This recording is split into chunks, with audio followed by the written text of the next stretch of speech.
8 months pregnant, shivering in a thin sweater, watching the man she loved become someone she no longer recognized.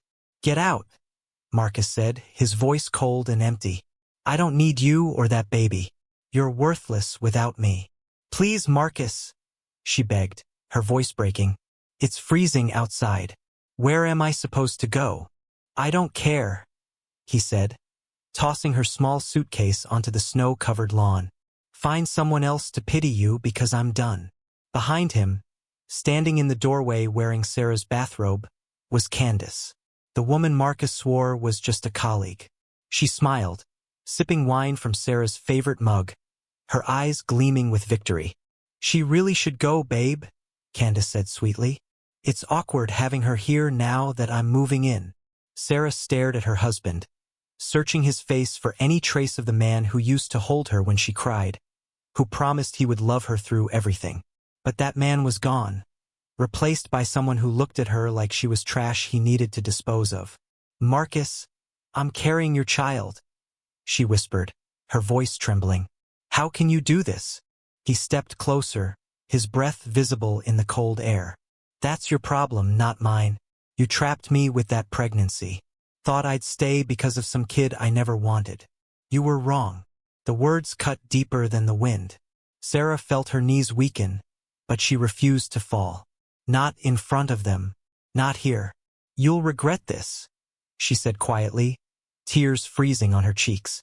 Marcus laughed, a sound so cruel it made her flinch. He slammed the door. The sound echoed through the quiet suburban street. Neighbors' curtains moved, faces peeking out, but no one came to help. No one ever did in neighborhoods like these, where perfection was the only thing that mattered and messy situations were ignored. Sarah picked up her suitcase with trembling hands and started walking. She didn't know where she was going. She just knew she had to move before the cold claimed her completely. Before we continue, if stories like Sarah's matter to you, click on the subscribe button below. It's free, it takes 2 seconds, and it helps us share more stories like this. Drop a comment with where you're watching from in the comment section. Now back to Sarah's journey. Her phone buzzed in her pocket. She pulled it out with numb fingers, hoping maybe it was her sister or her mother. Instead, it was a text from Marcus. "Don't bother going to your mom's. I already told her you ran off with another man. She won't believe anything you say." Sarah stopped walking. The streetlight above her flickered, casting shadows across the snow. Her heart felt like it had been ripped from her chest. He hadn't just thrown her out. He had destroyed her name, her reputation, everything. She pressed a hand to her belly, feeling the baby kick weakly. "I'm sorry," she whispered. "Mommy's so sorry." The wind howled louder. Her vision blurred. Whether from tears or exhaustion, she couldn't tell. She stumbled forward, each step heavier than the last. Then she heard it, the smooth hum of an engine slowing down beside her. Headlights cut through the darkness, and a black Rolls-Royce pulled up to the curb. The window rolled down. A man's voice, deep and concerned, called out, "Excuse me, ma'am. Are you all right?" Sarah looked up, squinting through the snow. The man inside was maybe in his early 40s, well-dressed, with kind eyes that seemed genuinely worried. "I'm fine," she lied, her voice barely a whisper.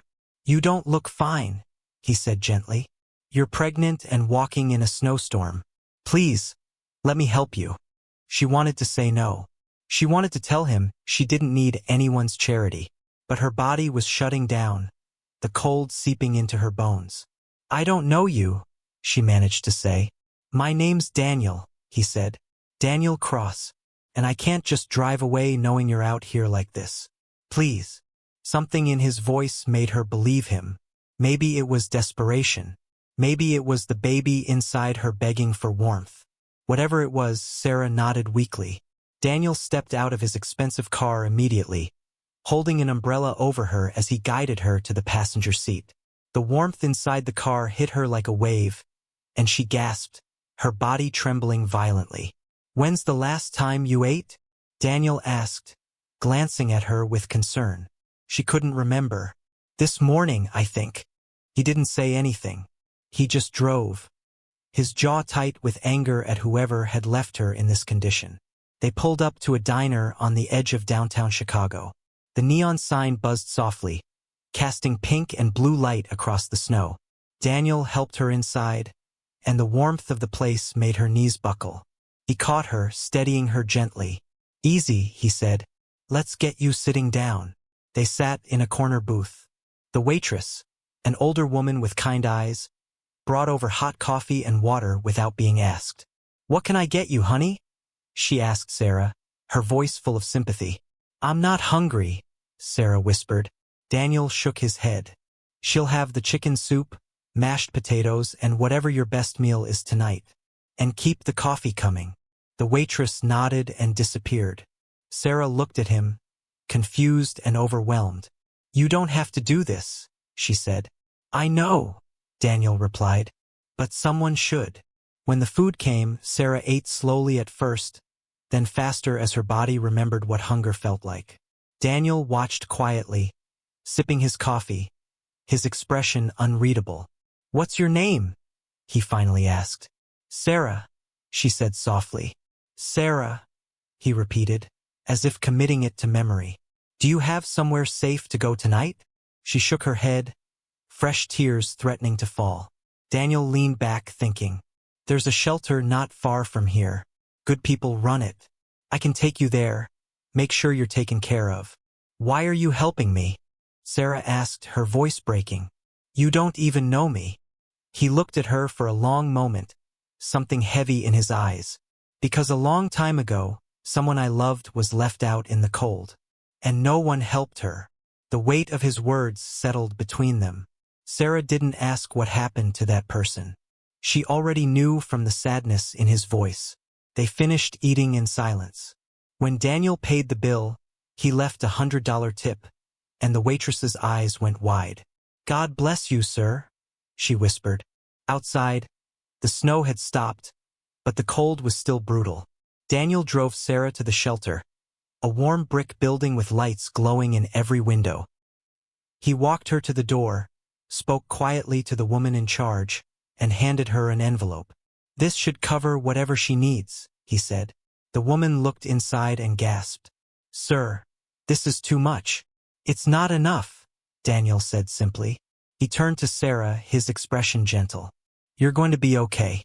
I promise." "Thank you," she whispered, tears streaming down her face. He smiled faintly. "Take care of yourself, Sarah. And that baby." Then he was gone, disappearing into the snowy Chicago night. Sarah stood in the doorway, watching his taillights fade. She didn't know it then, but that chance encounter would change the course of her entire life. Because Daniel Cross wasn't just a kind stranger. He was one of the wealthiest men in Chicago, a billionaire who had built an empire from nothing. And he had just decided that Sarah's story wasn't going to end in tragedy. Not if he had anything to say about it. The shelter was warmer than anywhere Sarah had been in months. The walls were painted soft yellow, and the air smelled faintly of cinnamon and coffee. Women of all ages moved through the halls, some with children clinging to their hands, others carrying babies wrapped in donated blankets. Sarah was given a small room on the second floor. It wasn't much, just a bed, a dresser, and a window overlooking the street. But it was hers, and for the first time in weeks she felt safe. The woman who ran the shelter, Miss Angela, was in her 60s with silver hair and eyes that had seen too much pain but never lost their kindness. "You rest now, sweetheart," Miss Angela said, tucking a warm quilt around Sarah. "Tomorrow we'll figure out what comes next." Sarah wanted to thank her, but exhaustion pulled her under before she could form the words. She woke to sunlight streaming through the window and the sound of children laughing downstairs. Her hand instinctively went to her belly, relief flooding her when she felt the baby move. "Still here," she whispered. "We're still here." A knock came at the door. Miss Angela poked her head in, smiling. "Morning, honey. How you feeling?" "Tired," Sarah admitted. "But better." "Good. Come downstairs when you're ready. We've got breakfast, and there's someone here to see you." Sarah's heart jumped. "Who?" Miss Angela's smile widened. "The man who brought you here last night, Mr. Cross." Sarah's breath caught. She hadn't expected to see him again. She thought he'd disappear like everyone else who'd ever shown her kindness, people who felt good about helping for a moment but never looked back. She washed her face, pulled her hair into a ponytail, and went downstairs. Daniel was sitting in the common room, talking quietly with Miss Angela. When he saw Sarah, he stood immediately, his expression warm but serious. "Good morning," he said. "Morning," Sarah replied, suddenly feeling self-conscious. He gestured to a chair. "Can we talk for a minute?" She nodded and sat down. Miss Angela excused herself, leaving them alone. Daniel leaned forward, his hands clasped. "I've been thinking about your situation all night." Sarah looked down. "You don't have to worry about me. You already did more than enough."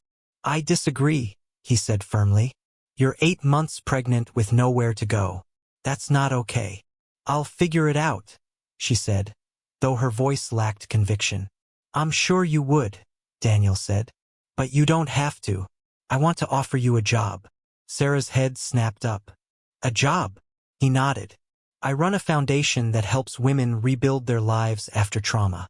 We need someone to manage the administrative side, someone who understands what these women are going through. Someone like you." She stared at him, stunned. "You're offering me a job? You don't even know if I'm qualified. You're a college graduate, right?" "Yes, but..." "You worked as an office manager before you got married?" Sarah blinked. "How did you know that?" He smiled faintly. "I do my research. The job is yours if you want it. It comes with a salary, health insurance, and housing." "Housing?" Sarah's voice cracked. "There's a small apartment above the foundation office," Daniel explained. "It's yours for as long as you need it." Tears filled her eyes. "Why are you doing this?" His expression darkened slightly, pain flickering across his face. "Because I know what it's like to lose someone who needed help and didn't get it in time." Sarah didn't press him. She could see the wound was still raw, even if it was old. "I accept," she whispered. "Thank you." Daniel smiled, and for the first time, Sarah saw warmth break through his carefully controlled exterior. The next few weeks passed in a blur. Sarah moved into the apartment above the foundation office, a cozy space with a small kitchen, a bedroom, and a view of the Chicago River. It wasn't much, but it felt like a palace compared to the streets. The job was exactly what she needed. She managed donor files, coordinated with shelters, and helped women navigate the complex process of rebuilding their lives. Every day, she saw faces that mirrored her own pain, women who had been abandoned, abused, left with nothing. And every day she felt stronger. Daniel checked in regularly, always professional but never cold. He'd bring her lunch, ask how she was feeling, make sure she had everything she needed. He never crossed any lines, never made her feel uncomfortable. He was just there, steady and reliable. One afternoon, as Sarah was organizing donation boxes, she found an old photo tucked inside one of the files. It showed a younger Daniel, maybe in his 20s, standing beside a beautiful woman with dark hair and a bright smile. They looked happy, the kind of happiness that comes from being deeply in love. Sarah's chest tightened.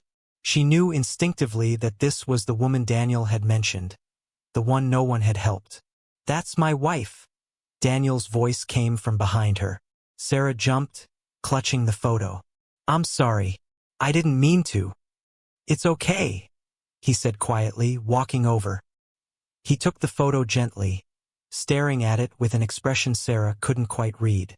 "She was beautiful," Sarah said softly. "She was," Daniel agreed. "Her name was Emily. We were married for 3 years."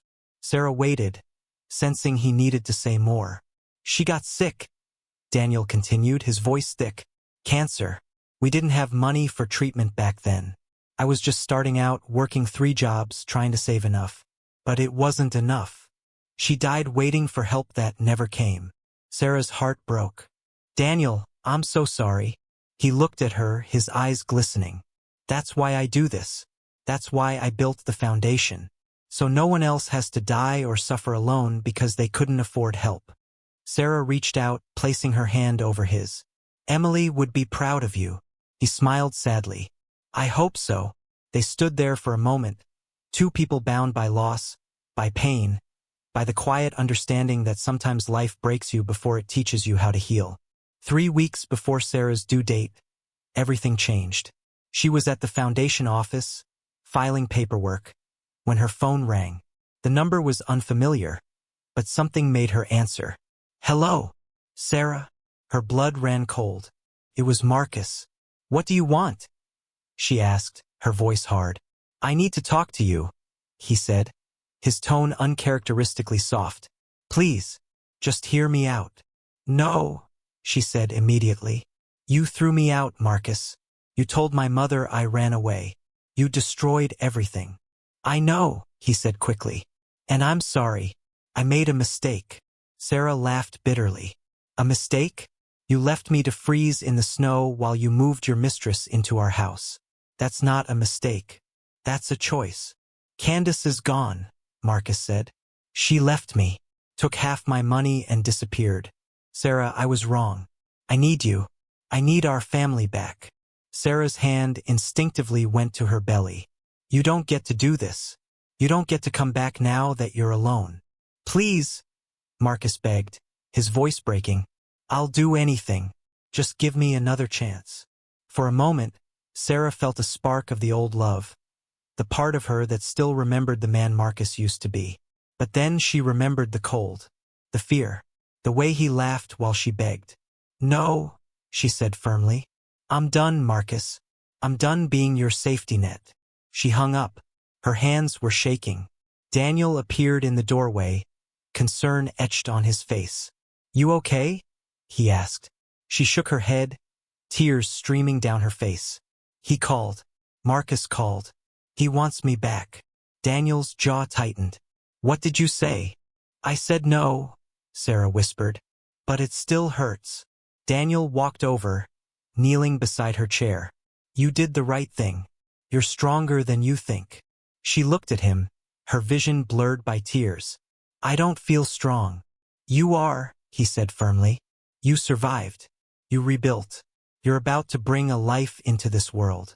That takes more strength than most people will ever have." His words wrapped around her like a warm blanket. She nodded, wiping her eyes. "Thank you," she whispered. Daniel smiled. "Always." 2 weeks later, Sarah went into labor. It was the middle of the night, and the pain came suddenly, sharp and overwhelming. She called Daniel, her voice panicked. "The baby's coming," she gasped. "I need help." "I'm on my way," he said immediately. "Don't move." He arrived within 15 minutes, finding her doubled over in pain. He helped her into his car, driving through the empty Chicago streets toward the hospital. "You're going to be fine," he kept saying, though his hands gripped the steering wheel so tightly his knuckles turned white. At the hospital, nurses rushed Sarah into a delivery room. Daniel stayed in the waiting area, pacing back and forth, his heart pounding. Hours passed. The sun rose. Finally, a doctor emerged, smiling. "It's a girl," she said, "healthy and strong. Mom's doing great." Daniel exhaled, relief flooding through him. "Can I see her?" "She's asking for you," the doctor said. He walked into the recovery room, and there was Sarah, exhausted but glowing, holding a tiny bundle wrapped in pink. "Daniel," she whispered, "meet Lily." He approached slowly, looking down at the baby's scrunched-up face. Something inside him broke open, a feeling he hadn't allowed himself to feel since Emily died.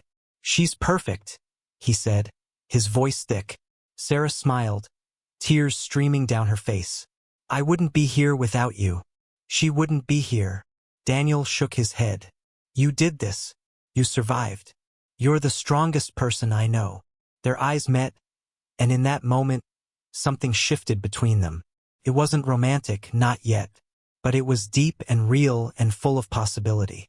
6 months passed. Sarah thrived in her new life. She and Lily lived in the apartment above the foundation, and every day felt like a gift. She threw herself into her work, helping more women find their way out of darkness. Daniel was there through it all, a steady presence who never pushed, never demanded, just supported. One evening, as they sat on the rooftop of the foundation building, Watching the Chicago skyline light up, Sarah finally asked the question she'd been holding back. Why me, Daniel? Out of everyone you could have helped. Why did you stop for me that night? He was quiet for a long time. Then he said, because when I saw you standing in the snow, I saw Emily. I saw the woman I loved, alone and desperate, and I couldn't save her. But I could save you. Sarah's throat tightened. Daniel, I'm not saying this to make you feel guilty, he interrupted gently. I'm saying it because helping you helped me. You gave me a reason to keep going. She looked at him, really looked at him, and saw the man who had saved her life in every way that mattered. I love you, she said quietly. Daniel's eyes widened.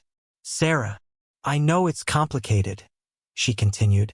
I know I'm still healing, but I love you, and I needed you to know. He reached for her hand, holding it gently. I love you too. I have for a while now. They sat there under the stars, two broken people who had found each other in the snow and rebuilt something beautiful from the wreckage. But peace never lasts forever. A week later, Marcus showed up at the foundation. He looked terrible, hollow, and desperate, his expensive suit wrinkled and stained. Sarah, he called out as she walked toward the building entrance. She froze. Daniel, who had been walking beside her, stepped in front of her immediately. You need to leave, Daniel said, his voice cold. Marcus ignored him, his eyes locked on Sarah. Please, just 5 minutes. She doesn't owe you anything, Daniel said. I wasn't talking to you, Marcus snapped. Sarah placed a hand on Daniel's arm. It's okay. Let me handle this. Daniel hesitated, then stepped aside, his jaw tight. Sarah walked closer to Marcus, stopping a few feet away. What do you want? I want you back, Marcus said, his voice breaking. I made a mistake, the biggest mistake of my life. Please, Sarah. I can't do this without you. You threw me out, Sarah said, her voice steady. You told everyone I was a liar. You left me to die in the snow. I know, Marcus whispered, tears streaming down his face. And I'll spend the rest of my life making it up to you if you'll just give me a chance. For a moment, Sarah felt something. Not love, not even pity. Just sadness for the man he used to be and the monster he'd become. No, she said quietly. I'm done, Marcus. I have a daughter now. I have a life. And none of it includes you. Sarah, please. Leave, she said firmly. And don't come back. Marcus stared at her, realization dawning that he'd truly lost her. He looked at Daniel, anger flashing in his eyes. You turned her against me, Marcus spat. Daniel smiled coldly. I didn't have to. You did that yourself. Marcus lunged forward, but Daniel was faster. He caught Marcus's wrist, twisting it just enough to make him gasp. Touch her again, Daniel said quietly, and I'll make sure you regret it. Security arrived, escorting Marcus off the property. Sarah watched him go, feeling nothing but relief. That night, Sarah stood in her apartment, looking out at the city. Lily was asleep in her crib, and the world felt quiet and safe. A knock came at the door. She opened it to find Daniel holding 2 cups of coffee. Thought you might need this, he said. She smiled, stepping aside to let him in. They sat on the couch, the silence comfortable. You okay? Daniel asked. Yeah, Sarah said. I really am. He looked at her, his expression soft. You've come a long way. We both have, she replied. Daniel reached for her hand, and she let him take it. I don't know what the future holds, he said quietly, but I know I want you in it. Sarah's eyes filled with tears, but they were happy tears this time. I want that too, she whispered. They sat there together, 2 people who had found each other in the darkest moment and built something beautiful from the wreckage. Outside, snow began to fall again. But this time Sarah wasn't afraid, because she wasn't alone anymore, and she never would be again. 1 year later, Sarah stood in front of a crowd at the Foundation's annual gala. She wore a simple blue dress, her hair pulled back, her confidence radiating from every word she spoke. I was thrown out into the snow with nothing but my unborn child and the clothes on my back, she began, her voice strong. I thought my life was over, but a stranger stopped his car that night, and he didn't just save my life. He reminded me that I was worth saving. The crowd applauded. Daniel sat in the front row, his eyes never leaving her face. Today, I stand before you not as a victim, but as a survivor, Sarah continued, and I dedicate my life to helping other women find that same strength. More applause. Tears. Women in the audience nodded, their own stories reflected in Sarah's words. When the speech ended, Daniel met her off stage, pulling her into a gentle embrace. "I'm proud of you," he whispered. "I'm proud of us," she replied. That night, as they stood on the rooftop again, Sarah looked at the man who had changed her life. "Thank you," she said softly, "for everything." Daniel smiled. "Thank you for reminding me what it means to live again." And under the Chicago stars, surrounded by the city that had once felt so cold and cruel, Sarah finally felt at home. Because home wasn't a place. It was the people who loved you when you had nothing left to give. And she had found hers. Did Daniel wrongfully take someone's wife? And do you think Marcus has the legal right to come back from prison and claim the rights over Lily? Drop your honest thoughts in the comments section below. If the story touched your heart, please hit that like button and subscribe to our channel. We share stories of hope, resilience, and transformation. And in the comments, tell us where you're watching from. Your support keeps these stories alive. Together, we are not just telling stories. We are keeping hope alive.